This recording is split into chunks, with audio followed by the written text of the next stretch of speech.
Hey there, this is Therese Skelly, and I am so excited that you are going to be listening to an episode of the Fiercely Brilliant podcast. Do you like those two words?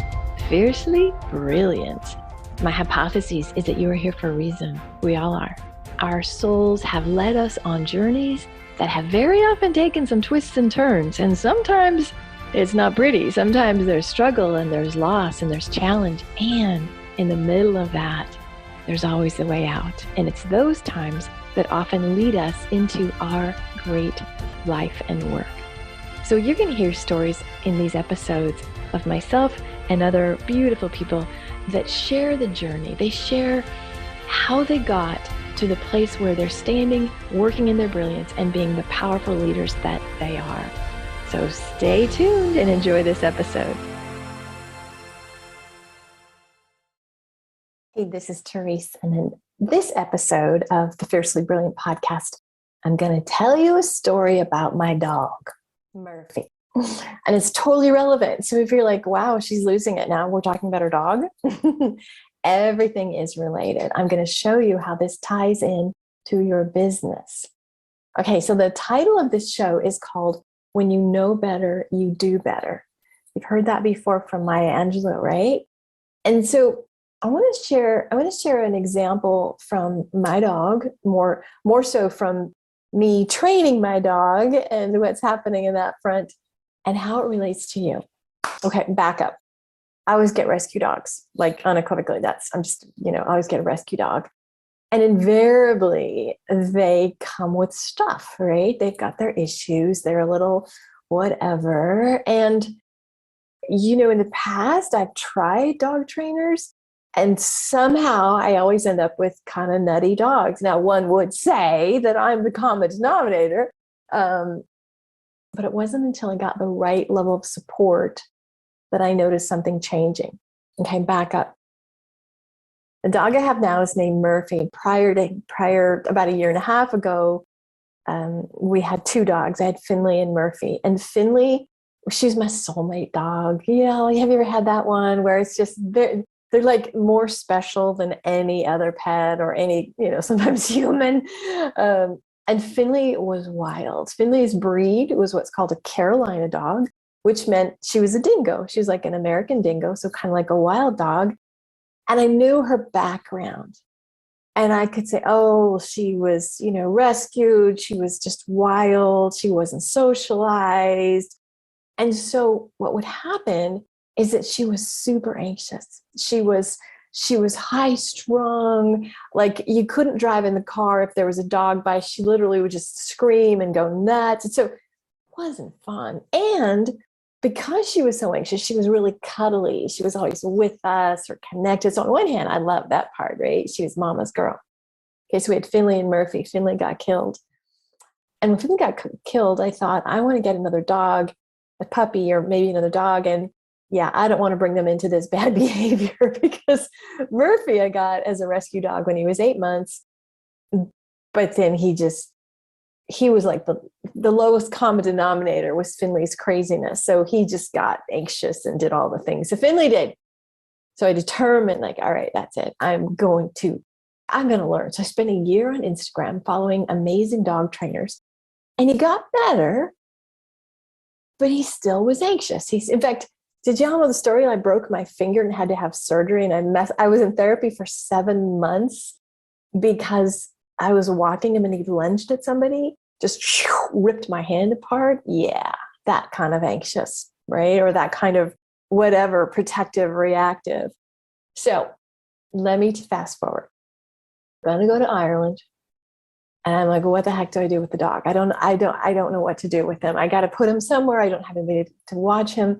So I found a board and train situation. The trainer's named Yoni. The place is called Balance and Pause.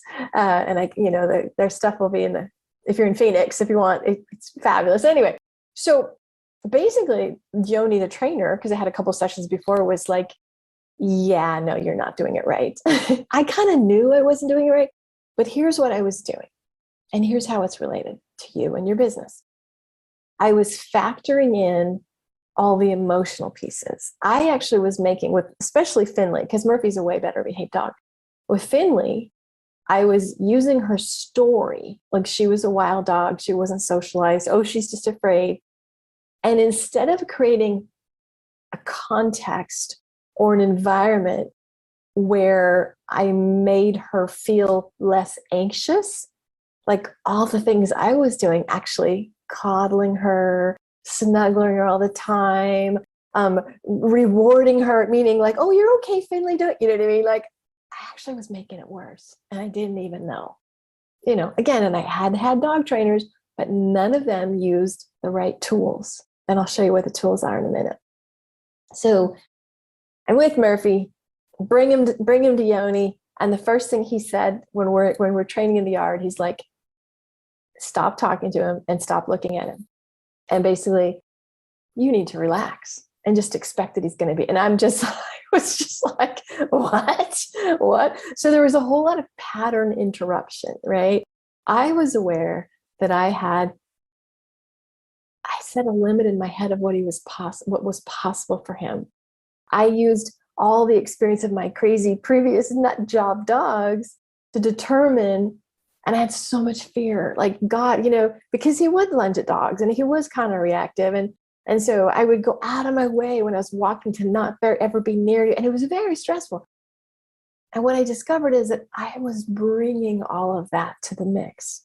So here I have Yoni dog trainers like, dog's fine, but you got to get your shit together. He didn't say those words, but that was kind of it, right? So so the first pass was, you're going to stop doing all the things you're doing. You're not going to reward for his behavior. You're going to just do different things. So the first pass was he put on what is called a prong collar, and it just basically gives a little bit of just a like, hey, stop. Like, you can't pull, you can't jerk. Because a little prong collar is just going to put a little smidge of pressure on you. So it's like, wow, he's okay. He's doing pretty good. And then we left for 2.5 weeks to go to Ireland. So Murphy was 24/7 with Yoni. And I came back to a brand new dog. Part of what he did is he understood that Murphy is high energy. So he put him on a treadmill every day. He got him socialized with other animals. And then he used, I'm going to show you this, he used what's called an e-collar, or electronic collar. And now in the old days, I would have been like, oh my God, those are horrible. They hurt the dog. No, they don't.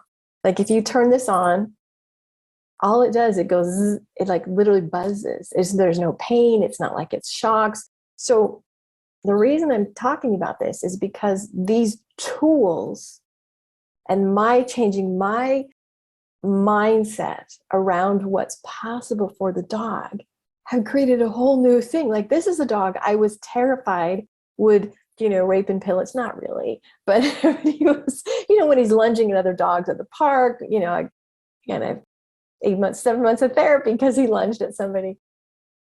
I carried so much fear, and I did not have an understanding what was possible for him. So the last group class I did with Yoni, there's like 8 dogs. We're all in the backyard, and Murphy's totally, he's a little like, he's watching me, he's following me, he's doing all the things. So we're putting the dogs in place, which is like sit on the mat, and we leave the dogs. And he says to me, drop the leash. And I look at him like with huge eyes, like, what? And he goes, you have to trust your dog. See, he trusted the dog, 2 things, because he had the proper tools and was showing the dog how to do it right. He was showing the dog, no, this is what's expected of you. And he didn't factor in the history. He didn't care that Murphy's sister Finley died 1.5 years ago and he got depressed, and he like, that mattered. Yoni had a vision for what was possible for Murphy.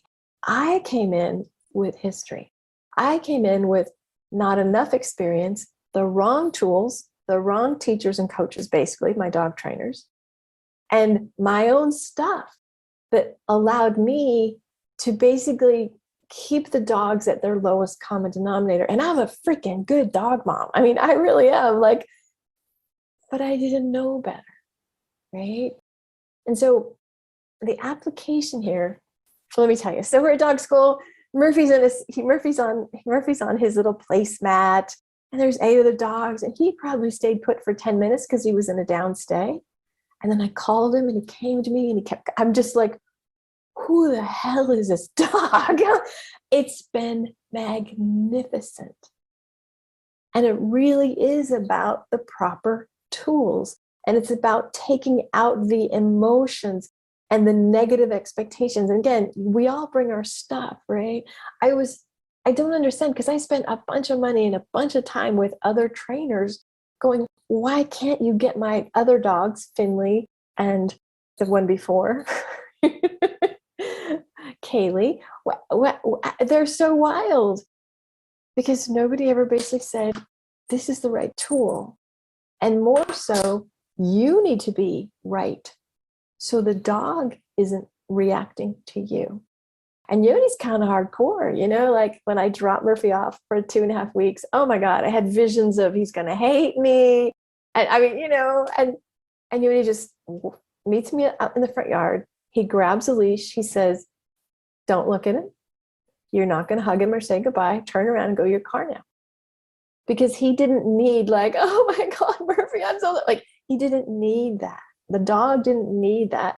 The dog needed to know, oh, okay, now I'm here oh, okay. He adapted. He did great, right? He looks so healthy. He's, oh my God, he's amazing. So why am I telling you the story about my crazy dogs?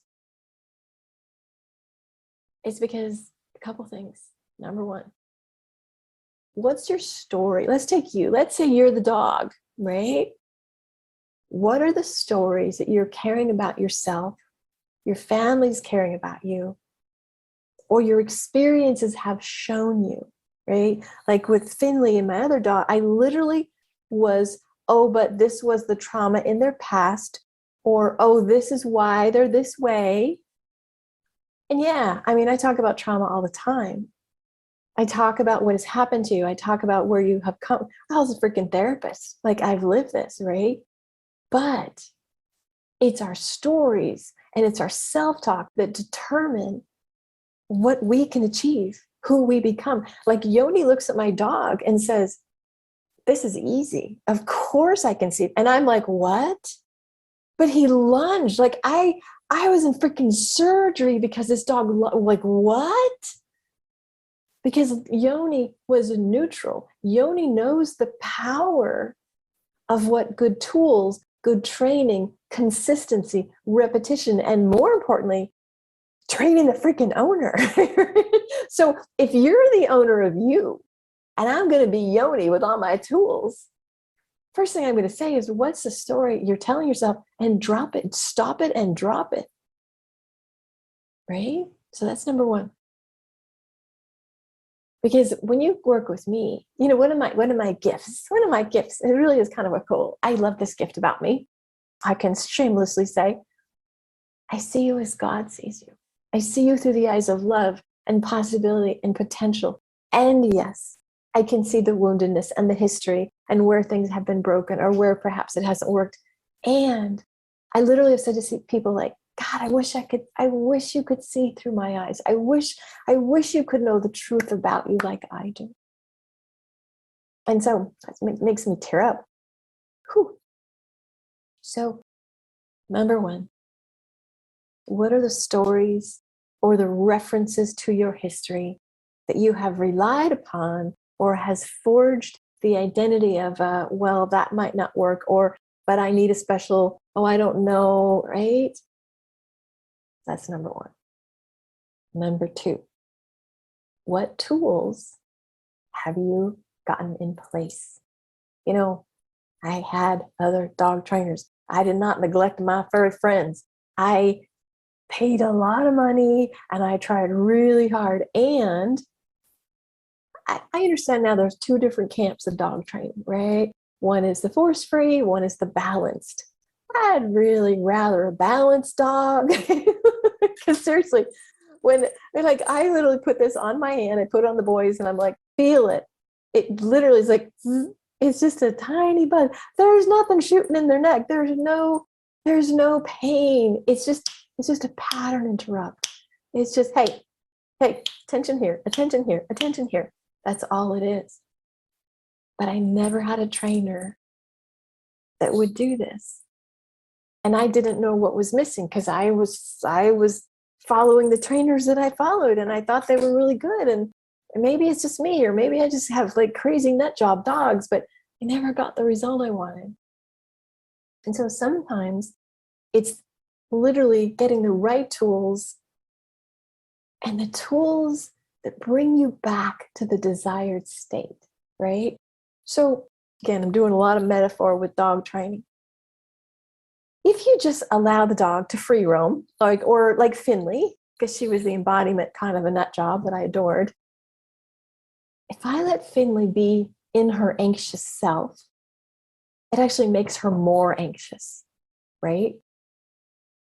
Whereas if I'm with Murphy and he's starting to do a behavior that I don't want, it's undesirable. Maybe he's going to be pulling or, lunging or whatever. I just do a little buzz. He comes right back to me, because that means like, I, dog owner Murphy, I'm in charge. You're okay. Like if you're out there thinking for yourself on your own, all the things you're reacting to, there's a lot to get anxious about.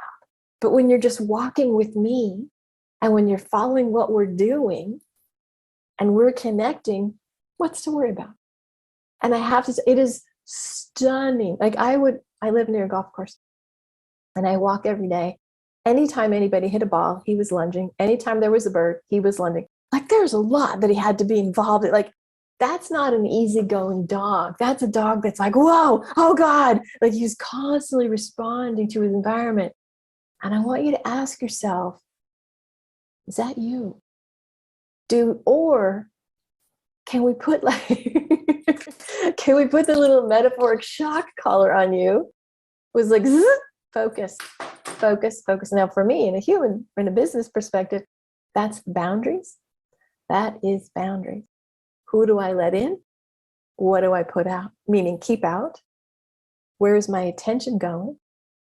And who am I paying attention to? And it can be yourself, your higher self, your spirituality. It could be a coaching community. It could be a mentor. It could be whatever. But you gotta watch the whoa, what's over here? What am I supposed to do? Like you don't want to be the crazy dog lunging at golfers. Again, I don't advocate, putting the e-colors on you. But metaphorically, it's, can we create a pattern interrupt? If your head is going, like if your mind is running off, can you have a little shock? Now, how would you do that, right? So one way could be, you have a friend that is like, hey, do me a favor. If ever you hear me going down this road, don't indulge it.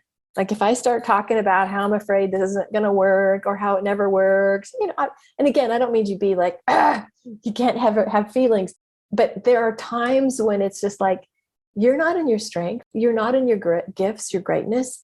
You're just regurgitating. Now, sometimes like, let's say you launched something and it didn't work how you wanted it. It's okay for a while to say, God, let's figure that out. Like I thought I would get more income, or I feel bad because I worked my ass off and I didn't get that's not lunging at golf balls. That's being in your grown-up self doing kind of a post-mortem about what worked, what didn't work, what I want. That's reasonable. But when you have the looping thoughts and you're chasing things or lunging at things, that's when you need the container that's like, stop. Where's your focus? Where's your focus? Where's your focus? And you get to pick where that focus is. So I would encourage you to do that right now. Like, what keeps you centered? What keeps you in your soul, right? What keeps you like, oh, that's right. That's the truth of me. Or, oh, that's my purpose. Oh, there's my why. Anytime you can like reset that, it's like a little zzz, that is allowing you to return to the focus that will allow you to not jump around and be anxious, to be just like having fun. Like our walks are really different now with Murphy, because in the old days, I'm walking and he's sniffing every single tree. It was just not fun. not fun. I'd see a person or dog, he'd pull, it wasn't fun. Nobody wanted to take him on a walk. It was like work. And now I control it. So we walk, he stays right next to me. We're walking, we're getting our thing. And then I'll say, Murphy, free. And then he's like, oh, okay, cool. I get to go sniff here because dogs like to sniff, right?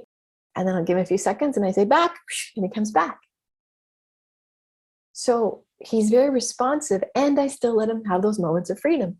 So you still get to be goofy in your head. You still get to wander around and have all the things, and something's bringing you back. So you don't have to worry like, oh my God, I've been obsessing about this forever, or shoot, I've just lost this week, because we want to create something whereby you go, wait, return to my focus. What am I focusing on? So I hope you've enjoyed this story. And, as the title says, when you know better, you do better. So the most important thing about this story is to be gentle with yourself, right? I could have said, oh my God, why did you screw up Finley? And I'm like, you didn't know better. Like I did try. I did get the help. Wasn't the right help. And everything's perfect as it is, right? Everything is as it's supposed to be. And so if in listening to this, you are aware of like, oh yeah, I need I need an electronic collar for myself. I need somebody like popping me occasionally to bring me back to focus. Now you can hire somebody to do that. You can invite your partner to do that. You can, if you catch it, you can do it yourself. So that's what I want. I want you to be gentle on yourself and say, okay, now I know better. Now I'm not going to be jumping around, chasing the dogs and golf balls. Now I'm going to like, okay, you get 10 minutes of doing that. Come back. What do I want? All right. I hope this has been a fun episode to listen to. It's been really fun to sharing with you. And this is the work I do, right? I am, this. I am, my clients used to call me Mama T, and I would say like, okay, you were freaking out at that moment. What would I have told you? And that was one of the tools. They would sit there and they would just be, maybe insecure or not knowing what to do or unsure of the next steps. And they'd say, what would Therese tell me? And they would get it, right? So for them, that was one way of returning to center, right? You can use me, you can use Maya Angelou, you can use Jesus, you can use anybody you want to say, what would they tell me? That's just one quick little tool. But if you want some support, this is the work I do. So sending you lots of love today. Thank you for listening. And I want to hear from you. What did you think of this episode? And tell me your dog stories. Better yet, send me a picture of your dog. All right. Lots of love. Bye.